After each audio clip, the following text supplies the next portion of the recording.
Bonjour à toutes et à tous, on va continuer notre lecture quotidienne du Srimad Bhagavatam. Nous sommes au deuxième chant, chapitre 8, verset 4. Om Namo Bhagavate Vasudevaya.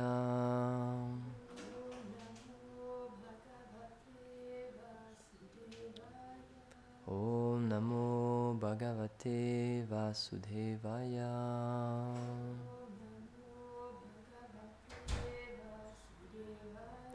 Om Namo Bhagavate Vasudevaya.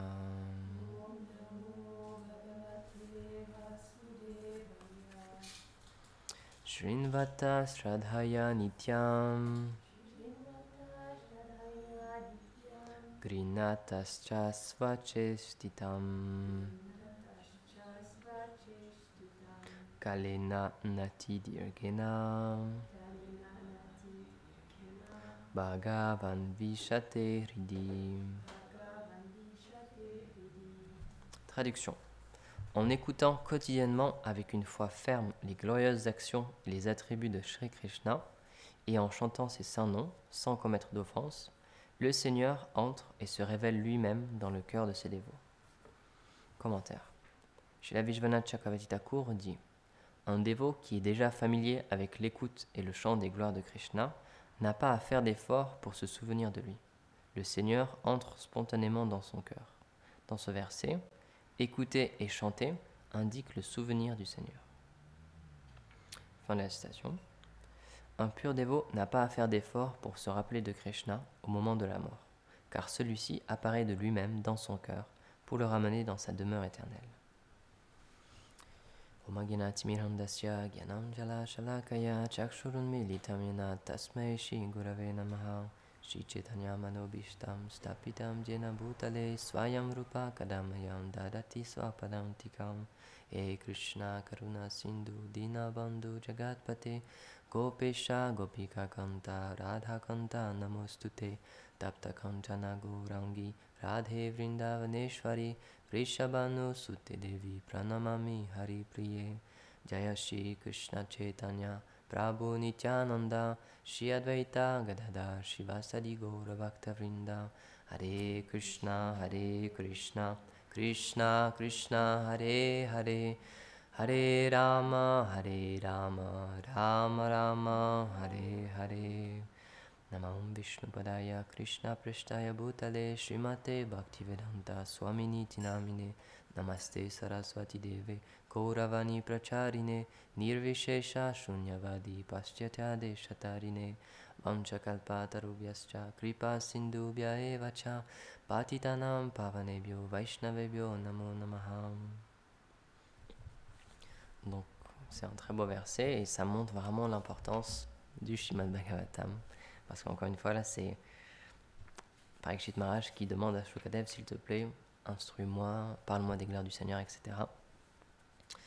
Et donc là, ce verset-là, il nous montre à quel point c'est important et que c'est pas une activité ordinaire, que c'est pas anodin, c'est vraiment quelque chose de très puissant, puisque c'est les gloires du Seigneur, comme c'est expliqué dans un des versets précédents, c'est pas différent de lui-même. Donc c'est comme si on est en présence de Krishna. Lorsqu'on parle de lui, lorsqu'on entend ses descriptions, ses divertissements, etc., il est là, il est présent, donc c'est comme si qu'on l'appelait. Lorsqu'on chante les saints noms, c'est pareil, puisque ces saints noms ne sont pas différents de lui.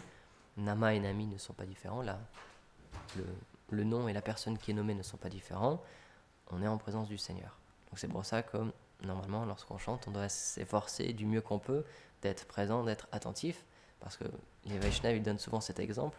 C'est comme si j'appelais quelqu'un, et lorsqu'il se tourne vers moi, je fais comme s'il n'était pas là. C'est comme si je disais Garuda, Garuda, bon, il me donne son attention, et puis après je fais autre chose en même temps, et alors qu'il est là, il attend que je lui parle, et je fais comme s'il n'était pas là. Donc c'est un manque de respect, évidemment. Donc c'est pour ça que, là il est dit, en chantant ses saints noms sans commettre d'offense.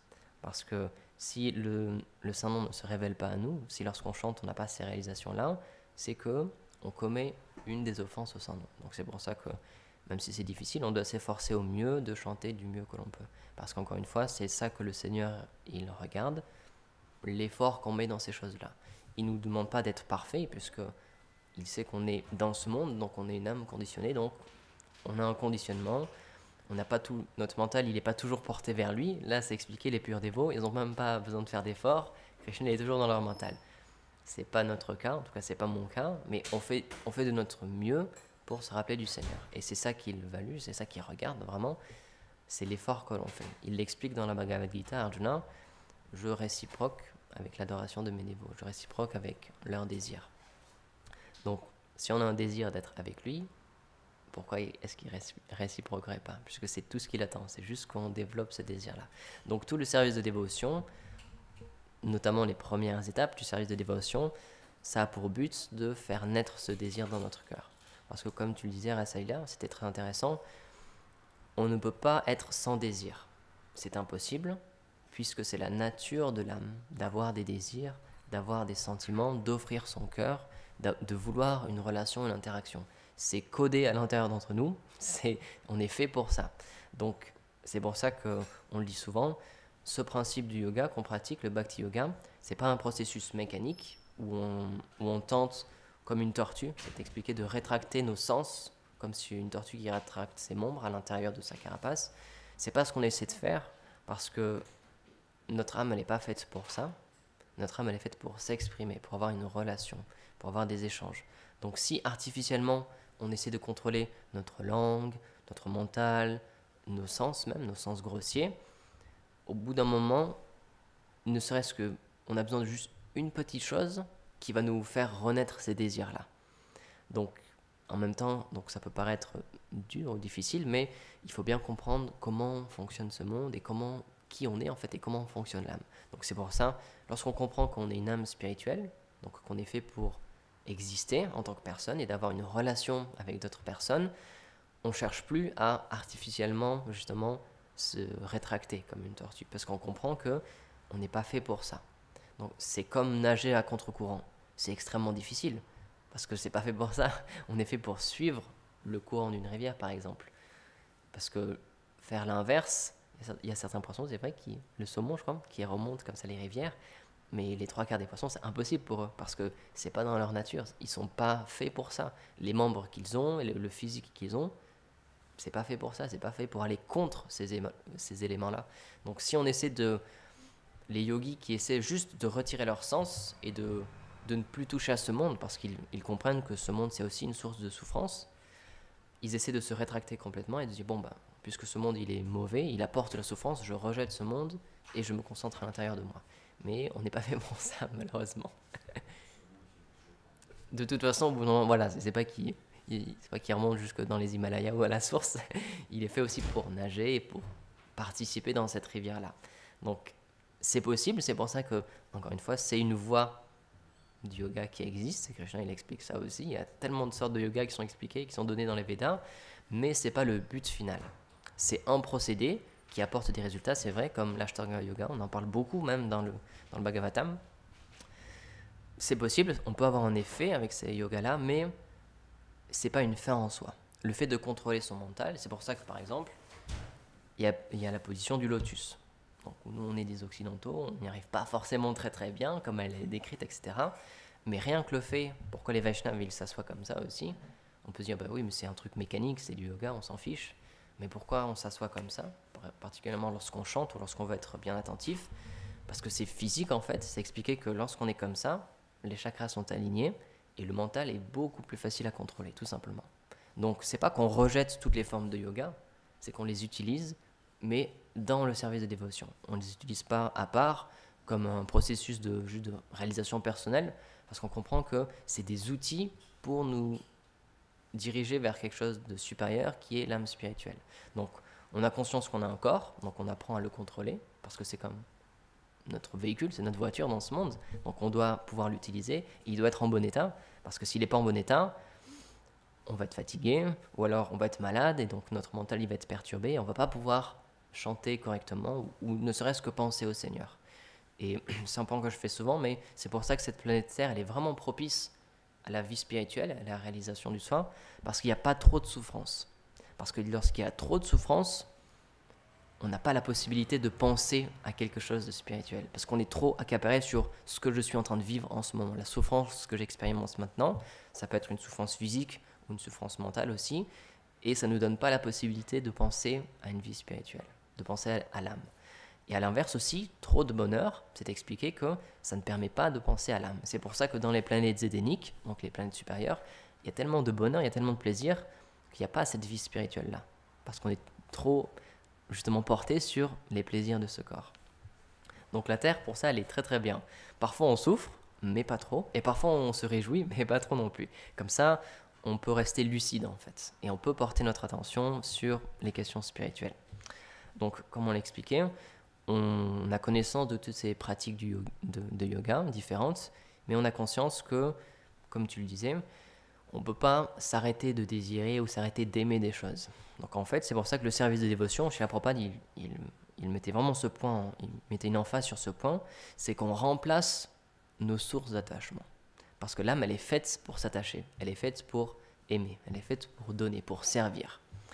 Donc c'est juste qu'on redirige cette tendance-là en fait. C'est pas qu'on arrête d'écouter de la musique ou qu'on arrête de faire du sport ou qu'on arrête de parler à d'autres personnes, même qu'on se retire dans une grotte, c'est qu'on redirige ces choses-là pour le plaisir du Seigneur suprême. Donc on chante ses gloires, on chante ses noms, on entend parler de ses divertissements, on mange son prashadam aussi, la nourriture. Prabhupada, c'était très important pour lui et il expliquait le contrôle de la langue, contrôler sa langue, qu'est-ce que ça veut dire? Ça veut dire manger seulement du prashad. Donc c'est très simple, mais en même temps c'est très spirituel, parce que le prashadam, prashadam ça veut dire miséricorde, c'est la nourriture sanctifiée, c'est une nourriture que le Seigneur a acceptée, donc elle devient comme lui, spirituelle. Et on prend souvent cet exemple, c'est comme par exemple une fleur, si on voit une fleur à l'extérieur, on a deux choix, soit on la prend et on l'accueille, et on la prend pour nous, et on veut la sentir pour notre satisfaction, auquel cas on va entraîner ce qu'on appelle du karma, parce qu'on a ôté la vie d'une entité vivante pour notre propre plaisir, donc on va devoir en souffrir les conséquences, ou on peut prendre cette fleur-là et l'offrir au Seigneur. Et ça devient un acte spirituel. Et cette fleur-là, elle devient plus matérielle, elle est spirituelle. C'est pour ça que tous les jours, par exemple, pendant l'arti, on offre des fleurs au Seigneur et ensuite on la donne à tous les dévots pour qu'ils puissent la sentir. Dans les règles de Srila Rupa Goswami, c'est ce qu'il explique, un des 64 procédés favorables pour le service de dévotion, c'est le fait de sentir et de mettre autour de son cou les fleurs et les guirlandes qui ont été offertes à la Mourti au Seigneur, parce que ça devient spirituel.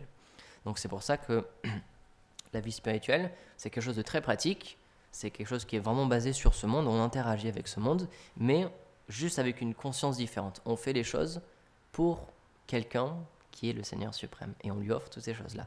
Donc on n'a pas besoin de se retirer dans un monastère ou de devenir moine. C'est une voie comme une autre, mais c'est pas obligé. On peut juste continuer notre vie, que ce soit une vie de famille ou notre travail, et juste offrir nos pensées au Seigneur. Et de cette manière-là, on vit dans ce monde, on est bien là, on est présent, et ça se voit pas de l'extérieur. Encore une fois, on n'a pas besoin de crier sous tous les toits que je fais un service au Seigneur. Non, on garde ça pour nous, parce qu'encore une fois, certaines personnes, c'est pas ce qu'elles désirent, donc ça peut les déranger. Mais à l'intérieur de nous, c'est comme un secret, à l'intérieur de nous, on offre notre vie et nos sentiments au Seigneur. Et de cette manière-là, il peut réciproquer avec nous. Donc c'est pour ça que il y a le principe aussi dont on parle souvent, donc il y a différents types de renoncement. Donc le renoncement sanskrit, c'est vairagya. Et donc nous, le renoncement qu'on pratique, c'est le yukta vairagya. Donc yukta vairagya, ça veut dire tout engagé dans le service au Seigneur. Et dans notre filiation spirituelle, c'est très présent, cet aspect-là. Et rien qu'avec un de nos prédécesseurs, Srila Bhaktisiddhanta Sarasvati Thakur Prabhupada, lorsqu'il est venu, donc c'est le fils de Bhaktivinoda Thakur, et Bhaktivinoda Thakur, il a commencé un changement en fait dans la manière de pratiquer ce service de dévotion, parce que lorsqu'il est arrivé, à son époque, donc au 19e siècle, les Vaishnavas c'était considéré comme une secte, comme une Apasampradaya, parce que beaucoup de personnes justement se réclamaient être des Vaishnavas, des personnes qui suivent les enseignements de Chaitanya Mahaprabhu, mais ils ne suivaient pas les principes régulateurs et ils profitaient des gens, ou ils utilisaient cette voie-là, ce nom de Vaishnava, mais pour commettre des actes impies. Et donc malheureusement, lorsque les gens ont vu ça, naturellement ils se sont dit, bon bah voilà, tous ceux qui se réclament être des Vaishnavas, c'est une fausse Sampradaya. Et donc il est arrivé à ce moment-là. Donc un de ses services, ça a été de redorer le blason en fait du Vaishnavisme et de montrer que non, c'est vraiment basé sur les enseignements du Seigneur, c'est lié à Chaitanya Mahaprabhu, au Srimad Bhagavatam aussi, et c'est une voie spirituelle authentique. Et donc il a commencé donc ce changement, c'est pour ça qu'il a eu ce désir-là d'exporter cette connaissance en anglais aussi. Comme on l'avait expliqué, c'est un des premiers, c'est lui qui a envoyé ces textes-là en anglais dans différentes universités. Et donc ensuite, son fils, Srila Bhaktisiddhanta Sarasvati Thakur Prabhupada, il a mis en forme vraiment une nouvelle manière de pratiquer le Vaishnavisme. Par exemple, on peut recevoir la seconde initiation et on peut recevoir un cordon brahmanique. Et c'est lui qui a commencé aussi cette chose-là d'être considéré comme des brahmanas. Mais pourquoi? Parce qu'un brahmana, il chante le Gayatri aux 3 jonctions de la journée et ça lui permet de se connecter encore plus avec le Seigneur. Donc toutes les choses qu'il a choisies, qu'il a dit, bon ben maintenant, on va pratiquer cette chose-là dans le Vaishnavisme, c'est pour nous aider davantage dans notre relation avec le Seigneur. Donc tous ces choix-là, les choix aussi qu'il a fait vestimentaires, la manière dont s'habillent les sannyas, c'est lui aussi qui l'a mis en place. Comment on s'habille maintenant, on suit en fait ce que Srila Bhaktisiddhanta a mis en place. Et tout ça, c'était vraiment pour se démarquer, justement, pour montrer que non, les Vaishnavas, c'est une filiation particulière et on n'est pas comme ces Apas Sampradaya, justement. Et toutes ces choses-là qu'il a mises en forme, c'était pour montrer qu'on était différents, évidemment, mais pour nous aider dans notre service de dévotion. Donc, à sa suite, un de ses disciples, Srila Bhaktivedanta Swami Prabhupada, il a partagé cette manière de faire le Vaishnavisme dans le monde entier. Donc c'est pour ça que ces 3 personnes, elles sont très importantes pour nous, Srila Bhaktivinoda Thakur, Srila Bhaktisiddhanta Prabhupada et Srila Bhaktivedanta Prabhupada, parce qu'à eux 3, ils ont vraiment adapté le Vaishnavisme dans le monde actuel. Et donc toutes les choses que l'on fait maintenant, elles ont pour but d'éveiller notre dévotion pour le Seigneur. Donc c'est pour ça que c'est pas anodin le fait de s'habiller en dhoti ou de porter un kantimala par exemple, ou de chanter le japa de telle manière ou de telle manière, tout ça, c'est eux qui les ont bien codifiés, bien mis en place pour nous aider dans notre service de dévotion. Mais en même temps, ils avaient conscience qu'on est dans un monde qui est toujours en évolution et il faut toujours s'adapter. Et encore une fois, ils avaient, puisque c'était des purs dévots, ils étaient connectés au Seigneur, et ils avaient cette vision que Yukta Vairagya, on peut tout engager pour le Seigneur. Donc par exemple, normalement, dans les codes de comment doit être un sannyasi, donc un sannyasi, c'est comme un ordre, c'est quelqu'un qui renonce à ce monde, qui renonce à toute possession matérielle pour se donner au Seigneur. C'est comme une forme de moine, on peut dire. Et normalement, un sannyasi, il n'a pas le droit d'avoir de chaussures, et la seule manière qu'il a pour se déplacer, c'est à pied. Interdit d'utiliser un moyen de locomotion. C'était pour montrer, à l'époque où ça a été mis en place, c'était pour montrer qu'on est détaché de tout et on n'utilise pas ce monde, en fait, vraiment on se rétracte. Mais chez la Bhaktisiddhanta, il a conscience que rien qu'au moment où il était, il commençait à y avoir les voitures, les bateaux, etc. Et il voyait le potentiel derrière tout ça, de pouvoir s'expandre vraiment. Et donc ce qu'il a fait, ça a vraiment révolutionné, c'est qu'il a pris une voiture, il a commencé à prendre des voitures, et il a même pris une voiture, une Jaguar, donc une voiture, c'est pas les moins chères, hein, pour aller à un lieu très très saint, le Radhakund. Et donc beaucoup de personnes le critiquaient pour ça. Mais il avait cette vision que je fais pas ça pour moi, pour mon plaisir, juste pour être dans une belle voiture, mais je fais ça pour le Seigneur, je fais ça pour son service. Et chez la Prabhupada aussi, c'est une question qui revenait souvent. Les journalistes lui posaient cette question. Alors vous dites que vous êtes un renonçant, vous êtes un sadhu de l'Inde, mais vous avez des super voitures, vos disciples, ils vous amènent dans des super voitures, etc. Et il expliquait, c'est pour le service du Seigneur, c'est pas pour moi. Moi, je n'ai pas toutes ces choses-là. Et on me donne ces choses-là, les disciples, ils amènent ces voitures-là, donc si ça permet de servir le Seigneur, pourquoi est-ce que je ne les utiliserais pas? Mais il ne gardait pas ça pour lui. Par exemple, beaucoup de personnes aimaient lui faire des cadeaux. Beaucoup de ses disciples aimaient lui faire des cadeaux. Et il y a un disciple qui raconte souvent, on lui offrait des montres, par exemple. Et donc, il voyait bien, et c'est ce qu'il raconte ce disciple, il voyait bien qu'il acceptait ces cadeaux-là pour faire plaisir à ses disciples. Et ensuite, c'est pas qu'il les gardait, hein. Ensuite il les laissait, mais sur le moment, il les acceptait. Parce qu'il montrait qu'on peut engager toutes ces choses-là pour le plaisir des dévots, pour le plaisir du Seigneur. Donc c'est pour ça que le service de dévotion, il n'est pas limité par ce monde matériel, parce que c'est juste une question de vision. Si on a la bonne vision, tout peut être connecté au Seigneur. C'est pour ça que, je le donne souvent cet exemple, mais une des définitions en sanskrit de Maya, donc c'est l'illusion, mais c'est aussi le fait de penser que quelque chose est séparé du Seigneur. Et comme on l'explique, c'est impossible, puisque Dieu, il est la source de tout, il est la source de toutes les énergies, donc même de cette énergie matérielle, c'est lui le possesseur, c'est lui la source de cette énergie, donc c'est pas différent de lui aussi d'une certaine manière. Donc c'est pour ça, si on l'utilise, si on le réutilise dans son service, ça devient spirituel, mais si on l'utilise pour nous, c'est là qu'on devient incarcéré dans ce monde par les réactions de nos actes. Si on utilise cette matière pour notre plaisir, alors on se dit, bon, bah, je suis le maître de ma vie, je décide, je fais ce que je veux avec ce qu'il y a autour de moi, donc on devient responsable. Comme lorsqu'on devient un adulte. Lorsqu'on a un enfant, c'est nos parents qui sont nos responsables. Par exemple, lorsqu'on doit sortir de l'école avant un certain âge, on a besoin de la signature des parents, parce qu'on n'est pas le propre maître de notre vie, on ne va pas décider.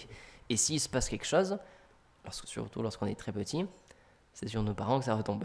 C'est pas le jeune enfant qui va payer une bêtise ou qui va réparer quelque chose, on va voir ses parents. Et on dit, bah voilà, ton enfant il a fait une bêtise, donc c'est à vous, puisqu'il est à votre charge, c'est à vous de prendre ça en compte. Mais lorsqu'on devient adulte, être adulte, ça veut dire ça aussi, grandir, ça veut dire, en fait, je fais des actions dans ce monde, et elles ont une répercussion sur les autres, et sur moi-même aussi, et donc je dois en prendre les conséquences. Donc c'est ça, être responsable.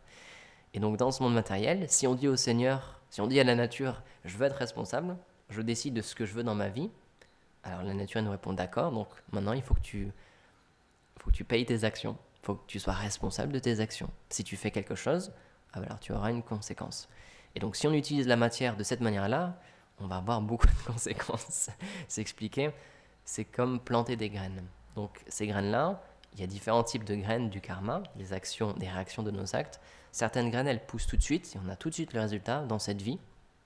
Et d'autres, ça va grandir, et ça va fleurir, et ça va porter des fruits dans des prochaines vies.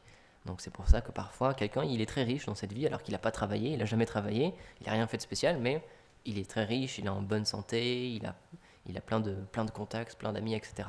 Et à l'inverse, d'autres personnes, on ne sait pas pourquoi, elles n'ont que des problèmes, leur business, ça ne marche jamais, elles sont tout le temps malades, etc. Et ça, en fait, c'est le résultat de nos vies passées, en fait. Donc on ne comprend pas vraiment pourquoi, mais les Védas nous expliquent, c'est parce qu'on a planté des graines dans une vie passée. Mais le service de dévotion, c'est pour ça qu'on chante aussi les saints noms pour cette chose-là, pour justement nettoyer tout ce passé-là, et pour que ça soit plus facile d'avoir une vie spirituelle. Parce que comme on l'expliquait, si on a trop de souffrance, on ne peut pas penser à la vie spirituelle. C'est juste impossible. Notre mental il est pris par autre chose. Donc, le service de dévotion, un des effets secondaires du service de dévotion, justement, c'est de nettoyer et d'effacer tout ce karma-là. Mais pas pour qu'on puisse prendre plus plaisir dans ce monde, pour qu'on soit plus tranquille, c'est pour que ce soit plus facile d'avoir une vie spirituelle, de pratiquer notre service de dévotion. Donc c'est aussi de cette manière-là que Krishna il prend soin de nous. Il l'explique à Arjuna, n'aie crainte, Mahasucha, n'aie crainte, si tu t'abandonnes à moi, je prends en charge toutes les réactions de tes actes. En une seule seconde, je prends ça en charge. Mais pourquoi, encore une fois, c'est pas juste pour faire plaisir à Arjuna, c'est pour que nous, dans notre vie, ce soit plus facile de nous dénier au Seigneur, pour qu'on ait moins d'obstacles dans cette vie spirituelle. Et ensuite, l'étape d'après, c'est expliquer à partir d'un stade plus élevé du service de dévotion, puisqu'on n'a plus de karma, puisque nos résultats karmiques sont complètement effacés, c'est le Seigneur lui-même qui fait des arrangements dans notre vie, qui nous fait rencontrer des différentes difficultés pour qu'on puisse davantage s'abandonner à lui. C'est comme façonner un joyau. Pour façonner un joyau, il faut casser de la pierre, c'est quelque chose de très difficile. Mais c'est pour une bonne cause. C'est pour que, pour cet exemple aussi, Narayana Maharaj il disait ça, un maître spirituel, il doit sculpter le cœur de son disciple. Donc sculpter, c'est avec un burin, avec un marteau, c'est une action qui est très dure, mais pourtant c'est dans le but de faire ressortir le meilleur en nous. Et tout le monde est d'accord avec ça, même dans ce monde, tout le monde le dit, les moments difficiles de la vie, ça nous permet de prendre des leçons en fait, et de voir la vie d'une autre manière et de progresser en fait, d'apprendre quelque chose. Donc tout le monde est d'accord avec cette chose-là. Même si on a des moments difficiles, ça nous permet de rebondir et même d'apprécier plus les moments positifs aussi et de se forger en fait, de se former. Donc dans la vie spirituelle, c'est la même chose. Tous les événements qui se passent dans notre vie spirituelle, il faut vraiment avoir cette foi-là, puisqu'on essaie de notre mieux de se dédier au Seigneur. Tout ce qui se passe dans notre vie, le Seigneur en a conscience, il le voit, et s'il permet que ça se passe, c'est parce qu'il a conscience que ça peut nous aider davantage à s'abandonner à lui et à développer notre relation avec lui. Govinda Maharaj, il parle souvent de cette chose-là, et c'est vrai, c'est pour ça qu'on ne devrait pas se battre contre les mauvaises choses qui arrivent dans notre vie, parce que si on voit qu'il y a le Seigneur derrière ces choses-là, on va le découvrir d'une autre manière, et on va approfondir notre relation avec lui. Mais si on refuse de voir le Seigneur dans cette chose-là, et si par exemple, si quelqu'un nous a volé ou quelqu'un nous a fait quelque chose de mal, et qu'on refuse de voir le Seigneur derrière ça, et qu'on n'essaie pas de prendre refuge en lui, et qu'on attaque cette personne-là, et qu'on en veut à cette personne-là, malheureusement, ça va nous empêtrer de plus en plus dans ce monde matériel. Ça ne va pas nous aider. Donc c'est pour ça que les Vaishnavas, ils ont cette vision-là qu'on n'a pas d'ennemis en fait. Même les personnes qui nous critiquent, c'est pas nos ennemis, c'est nos amis. Parce qu'ils nous aident à développer des qualités comme la tolérance, l'humilité, etc. Donc ils sont là pour nous aider. Donc c'est pour ça qu'en Vaishnava, il ne considère pas qu'il a des ennemis. Il considère que toutes les personnes qui sont autour de lui, même les personnes qui sont dures envers lui, c'est des personnes c'est comme ses enseignants en fait. C'est comme des professeurs qui sont là pour lui apprendre certaines choses. Et lorsqu'on a cette vision-là, c'est pour ça que les saints Vaishnavas, ils sont intouchables en fait, parce que peu importe qu'on les calomnie, qu'on essaie même de les tuer, on prend souvent l'exemple de Haridas Thakur, il voulait vraiment le mettre à mort en le faisant flageller sur des places de marché, mais il n'a jamais été en colère contre ces personnes-là. Et même mieux que ça, lorsque ces bourreaux, ils lui ont dit « S'il te plaît, Haridas, il faut que tu meurs, parce que si on n'arrive pas à faire notre travail, qui est de te tuer, le quasi, il va tuer nos propres familles. » Et instantanément, Haridas, lorsqu'il a entendu ça, qu'il allait potentiellement être la source de malheur pour ces personnes-là, il a dit « Bah d'accord, si je dois mourir pour vous, d'accord, en une seule seconde, il n'y a aucun souci, je laisse mon corps. » Qui peut faire ça? Il n'y a que les Vaishnavas qui peuvent faire ça. Donc c'est pour ça que la vie spirituelle, ça permet aussi de développer ces qualités-là. Et on reconnaît une personne qui a avancé spirituellement à ces qualités-là. Lorsqu'il montre une telle humilité et vraiment une dépossession totale, il dit bah, peu importe ce que les gens disent de moi, peu importe ce qu'ils pensent de moi, s'ils veulent me tricher, etc., peu importe, moi je continue à faire mon service pour le Seigneur. Et j'ai conscience que le Seigneur, de toute façon, il va me protéger. Tout ça, c'est les arrangements du Seigneur. On a parlé de Prahlad Maharaj aussi, il n'y a pas longtemps. Prahlad Maharaj, il vivait vraiment dans ce sentiment-là. Peu importe ce que mon père essaie de me faire, peu importe s'il essaie de me tuer, etc., il n'était même pas conscient de ce qui se passait en fait à l'extérieur, parce qu'il était seulement absorbé dans sa relation avec le Seigneur. Et évidemment, un tel dévot, le Seigneur, il ne peut pas l'ignorer, c'est impossible. Parce que comme il dit, il réciproque avec le désir et l'amour de ses dévots. Donc si un dévot lui dédie sa vie, le Seigneur, tout ce qu'il peut faire, c'est en retour lui dédier sa propre vie aussi. Donc c'est pour ça que c'est un échange parfait, parce que dans ce monde, on peut essayer d'avoir ce genre de relation, on donne notre vie pour quelqu'un ou pour une cause, mais puisque c'est instable, à n'importe quel moment cette personne peut partir ou peut même être en colère contre nous. On prend souvent cet exemple, parfois les meilleurs amis, du jour au lendemain, ça peut devenir nos pires ennemis. Ou les personnes avec qui on a décidé de faire notre vie, notre femme ou notre mari, il y a plein d'histoires comme ça, il se passe quelque chose et ensuite cette personne-là elle veut nous tuer, ou même parfois elle nous tue. Ça arrive à terme des fois malheureusement. Pourtant c'était la personne avec qui on était prêt à faire notre vie, c'était l'amour de notre vie. Mais dans ce monde-là malheureusement, puisqu'on est tous des âmes conditionnées, on n'a pas pleinement ces qualités-là de pouvoir réciproquer. Mais le Seigneur, puisqu'il est la source de toutes les qualités, il peut réciproquer parfaitement avec notre amour. Donc c'est pour ça que c'est lui le réceptacle parfait de l'amour, et c'est ça qu'on cherche en fait dans nos relations, dans ce monde. C'est un échange parfait, un échange de cœur à cœur, où on réciproque pleinement avec cette personne-là. Et la seule personne qui est capable de faire ça, pleinement, c'est Dieu, le Seigneur suprême. Parce que c'est la source de toutes les qualités. On le dit souvent, l'âme infinitésimale que nous sommes, on participe de la même énergie, on vient du Seigneur. C'est comme une étincelle qui s'échappe d'un feu. Donc on a la même composition, on a les mêmes qualités, la beauté, les talents, la gentillesse, l'humilité, etc. Mais dans une quantité infime. Parce qu'on est infinitésimal, c'est comme une petite étincelle. Alors que le Seigneur, il personnifie pleinement ses qualités à l'infini. Donc lui, il est infiniment patient, il est infiniment compassionné. Alors que nous, on peut être patient à un moment, et au bout d'un moment, on dit, ben voilà, j'ai perdu ma patience. On peut être compassionné, mais on se dit, ok, il y a une limite quand même. Alors que lui, le Seigneur, il ne voit pas toutes ces choses-là. Il attend juste qu'on réciproque avec lui. Donc c'est pour ça que le service de dévotion, le but du service de dévotion, c'est d'apprendre à connaître cette personne-là. Et c'est pour ça qu'on suit des règles. C'est pour ça, comme Gurudev l'avait expliqué dans une classe, les règles, ça permet de développer cet amour pour le Seigneur en fait. Et c'est pas que ça nous empêche dans notre service de dévotion à réciproquer comme on le voudrait avec le Seigneur. Toutes ces règles-là que nous ont données nos acharyas, on les suit parce qu'on a conscience que ça va nettoyer notre condition, notre conditionnement, et ça va éveiller réellement l'âme. Donc c'est pas des règles pour nous embêter, c'est des règles pour nous aider à comprendre qui on est, à développer notre vie spirituelle. Et donc quand on comprend ces choses-là, on a envie de les suivre parce qu'on comprend que ça nous aide à progresser spirituellement. Chez le Rupa Goswami, c'est aussi ce qu'il explique. Une chose qui est défavorable pour le service des dévotions, c'est de ne pas suivre les règles qui régissent le service des dévotions ou les suivre sans le but de progresser spirituellement. Si on les suit juste mécaniquement, alors là oui c'est sûr, ça ne va pas nous aider. Ça va juste nous frustrer plus qu'autre chose. Mais si on comprend, c'est pour ça qu'on a besoin de cette connaissance-là, on a besoin d'étudier, on a besoin de comprendre cette philosophie au moins un petit peu, même si c'est pas tout le monde qui aime la philosophie, c'est vrai, mais on doit au moins comprendre un tout petit peu, parce que comme ça on va comprendre pourquoi on fait ces choses-là. Et pourquoi il y a les acharyas qui nous disent il faut faire ça ou il faut pas faire ça. C'est pas pour nous embêter et c'est pas pour contrôler notre vie, c'est parce qu'ils ont conscience que c'est seulement de cette manière-là que l'âme va pouvoir s'échapper de cette prison qui est le corps grossier, le corps subtil, et vraiment redécouvrir qui elle est. Et de cette manière-là, redécouvrir sa relation éternelle avec le Seigneur, qui est là, qui est toujours là, mais qui est juste couverte en ce moment.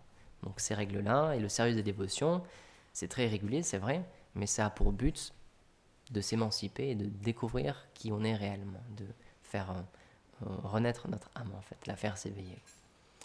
Donc voilà, on va s'arrêter ici, ça fait des questions, des commentaires. Kalantara Shrimad Bhagavatam ki jai, Srila Prabhupada ki jai, Gaur Premanande Hari Bol.